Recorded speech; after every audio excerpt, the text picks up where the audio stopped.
Pertama, saya ucapkan terima kasih kepada pimpinan yang telah memberikan ruang kami untuk menyampaikan beberapa gagasan, dan pada kesempatan yang berbahagia ini kami juga menyampaikan duka cita bagi seluruh korban bencana alam di tanah air.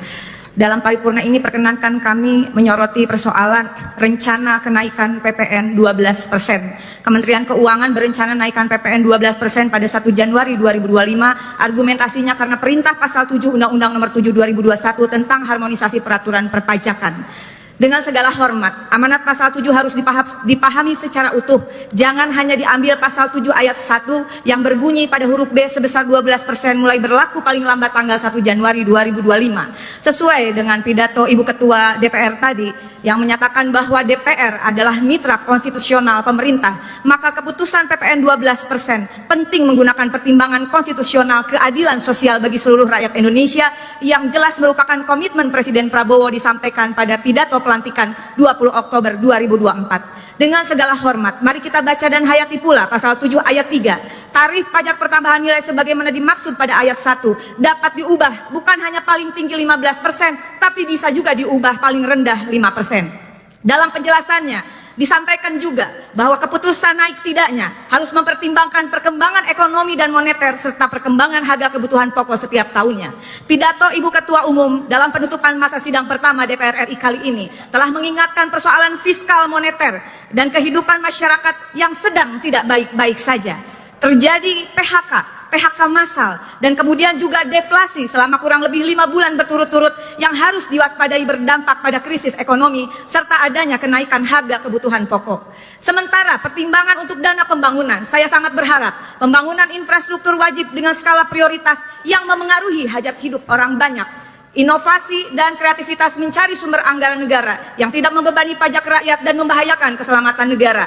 Termasuk tadi juga disampaikan Ibu Ketua DPR, segera menghimpun dan mengkalkulasikan dana-dana kasus-kasus korupsi wajib dikembalikan ke kas negara. Dengan ini, dengan seluruh kerendahan hati, saya merekomendasikan di rapat paripurna ini mendukung Presiden Prabowo. Pertama, menunda atau bahkan membatalkan rencana kenaikan PPN 12% sesuai dengan amanat pasal 7 ayat 3 dan ayat 2 Undang-Undang Nomor 7 Tahun 2021. Kedua, ya terima kasih, mohon dukungannya dari semua pimpinan dan anggota dan seluruh rakyat Indonesia. Kedua, mendukung Presiden Prabowo menerapkan dengan tegas self-assessment monitoring system dalam tata kelola perpajakan. Pajak selain menjadi pendapatan utama negara, juga bisa menjadi instrumen pemberantasan korupsi sekaligus strategi dalam melunasi semua utang negara. Kemudian sistem ini juga akan melahirkan satu data pajak Indonesia agar negara mampu menguji SPT wajib pajak, akurasi pemetaan, perencanaan, penerimaan, dan pengeluaran negara secara komprehensif, termasuk pendapatan yang legal maupun ilegal. Sistem ini insya Allah akan memastikan seluruh transaksi keuangan dan non-keuangan wajib pajak wajib dilaporkan secara lengkap dan transparan. Terakhir, mohon dukungannya sekali lagi dari Ibu Ketua DPR, Wakil Ketua DPR, dan seluruh anggota DPR RI, seluruh anggota DPRD di seluruh Indonesia, mahasiswa yang ada di belakang, dan rekan-rekan media. Kita beri dukungan penuh kepada Presiden Prabowo. Kita semua dan seluruh rakyat Indonesia, saya yakin, menunggu kado tahun baru 2025 dari Presiden Prabowo, batalkan rencana kenaikan PPN 12%. Terima kasih. Wallahul muwaffiq ila aqwamit thoriq. Wassalamualaikum warahmatullahi wabarakatuh. DPR RI tentu saja meyakini bahwa pemerintahan baru akan menjalankan tugasnya dengan sebaik-baiknya untuk kesejahteraan rakyat, dan pastinya insya Allah tahun 2025 akan ada kejutan-kejutan baru dari Mbak Rike Diah Pitaloka, anggota DPR RI fraksi PD Perjuangan. Tentu tadi beliau menyampaikan, menyuarakan apa yang seharusnya disampaikan sebagai wakil rakyat, masalah PPN 12% yang konon katanya di 2025 ini dinaikkan gitu ya. Tapi kita jangan sampai salah persepsi teman-teman gitu ya. Memang tahun 2024 kemarin di bulan Desember kalau nggak salah, rapat di DPR mengatakan bahwa PPN 12% akan segera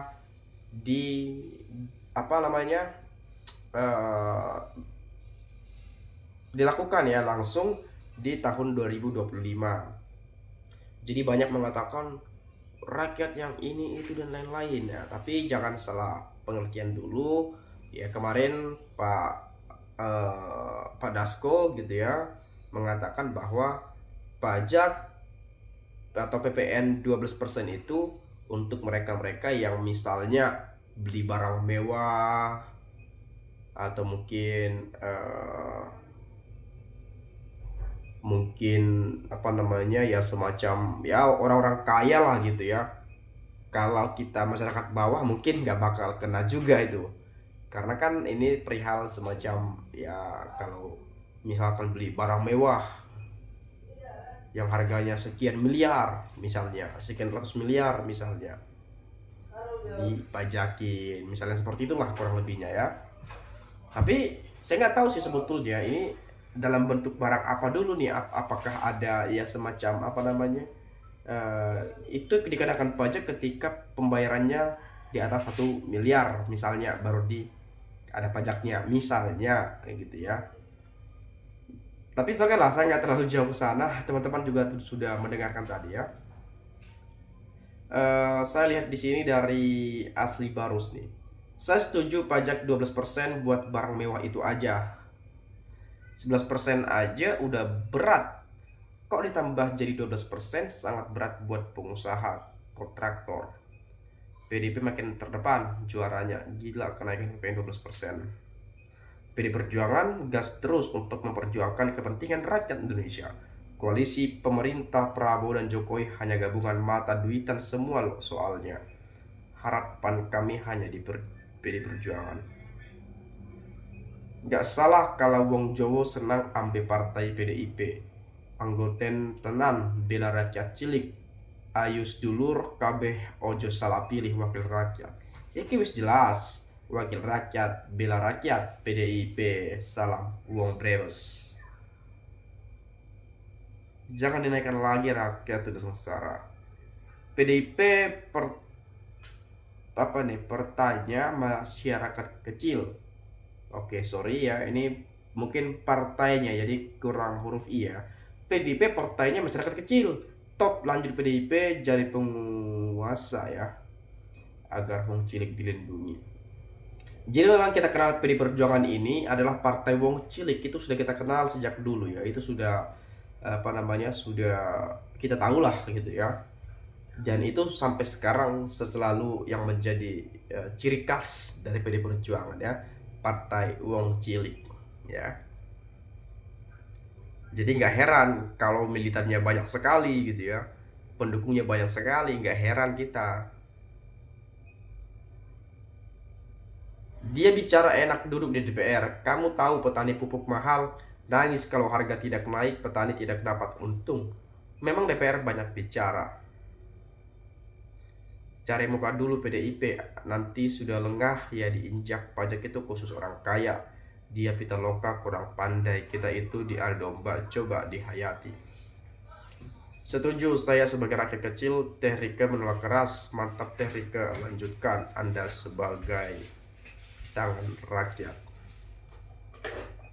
Ibu Rika jos tenan, anggota dewan berkelas, tahu kondisi rakyat kecil. Batalkan juga omnibus law via pegawai swasta yang pensiun dini tetap dapat pasangan sesuai masa kerja. Ibu Rika dia Pitaloka, luar biasa, aku dukung dengan niat ibu untuk menolak kenaikan pajak yang 12% yang membebankan rakyat. Cerdas dan tepat, mantap, memang harus begitu. Memang kalau pajak dinaikkan pasti semua harga akan naik semua. Gara-gara pilpres aja harga beras ningkri ya, naik ya sampai sekarang, bikin melarat rakyat. Enak dapat bansos ya. Begitu Bu DPR tagih janji presiden untuk mensejahterakan rakyat Indonesia. Mantap Bu Oneng, DPR RI ya, membela rakyat tapi tidak menjatuhkan Bapak Presiden. Begini anggota DPR RI membela rakyat kecil, mana uang korupsi tarik buat membayar hutang negara. Kalau ada kejutan baru tahun 2025, jangan bebankan rakyat dengan kenaikan rakyat sudah semakin susah. Waduh, makin seru nih. Kim pasti dikumpulkan kembali. Saya setuju tolak pajak karena sekarang aja saya bayar pajak 2 juta hanya untuk menggaji pejabat dan buat poya-poya pejabat, rakyat semakin tercekik. Beban rakyat itu harus diringankan, bukannya ditambah berat. Katanya Prabowo ini mau menghilangkan kemiskinan dan kelaparan, tetapi justru menambah beban. Itu kan terbukti ucapan waktu kampanye kemarin, Wapres akan menaikkan pajak waktu kampanye kemarin. Partai ini selalu bikin kacau dan sok paling peduli. Tapi kalau udah berkuasa kejam dan mencekik. Kemarin-kemarin kemana dong? Sekarang keluar-keluar partai terkorup siapa yang tak mau dimiskinkan partainya siapa? Lihat bajar-bajar Jokowi, jangan hanya nyinyir aja pada PDIP. Partai mana yang benar-benar bela rakyat Indonesia? Mana Kimplas ya?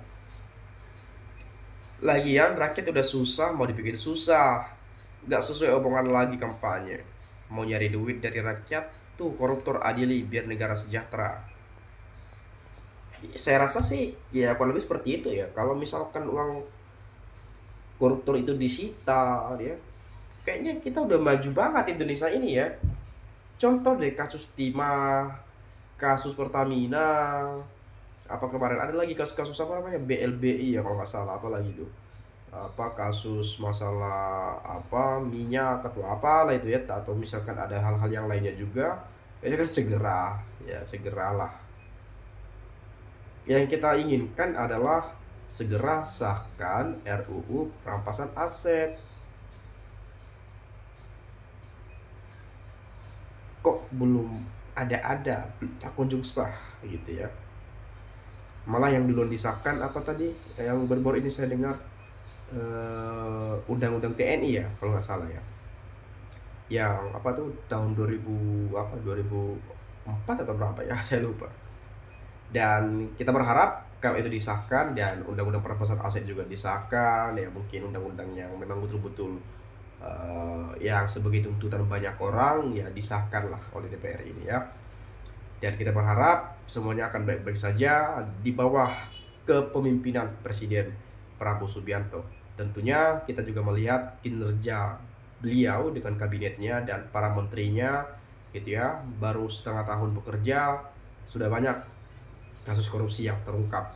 Dan semoga ke depan makin banyak koruptor-koruptor yang diungkap ya, yang selama ini belum terungkap, dan semua bisa terungkap dan dihukum sesuai hukum yang berlaku.